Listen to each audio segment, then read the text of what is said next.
In today's video, I'm going to teach you how to create a collection in Postman. Before we begin, make sure you have Postman open on your computer. If you're using the desktop app, just launch it. If you prefer the web version, open it in your browser.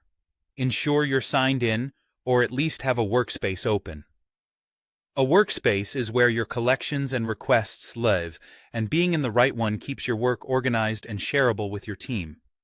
If you're not collaborating, that's fine. Your personal workspace works perfectly for this. Now, look to the left sidebar. You'll see a section labeled Collections. This is home base for grouping related API requests, saving them, and organizing them into folders. Click Collections to focus that panel. Then, click the blank collection button with the plus icon. Depending on your layout, you might also see a New button near the top. If so, click New, then choose Collection. Both paths do the same thing. They open the Create Collection form. You'll see fields to name your collection and optionally add a description. Give your collection a clear, specific name. A good name makes it easy to recognize what the collection is for at a glance.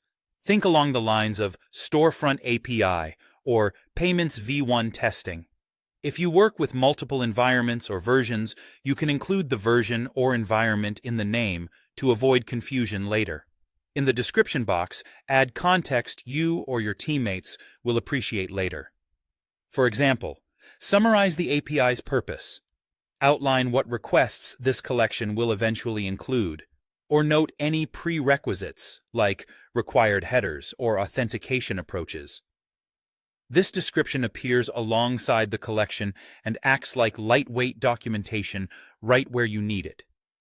Once you've named your collection and added any helpful notes, confirm to create it. You'll see the new collection appear immediately under the Collections panel on the left. That's your container. Everything you add later will be neatly stored there.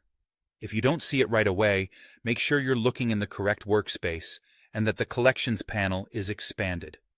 At this point, your collection is ready.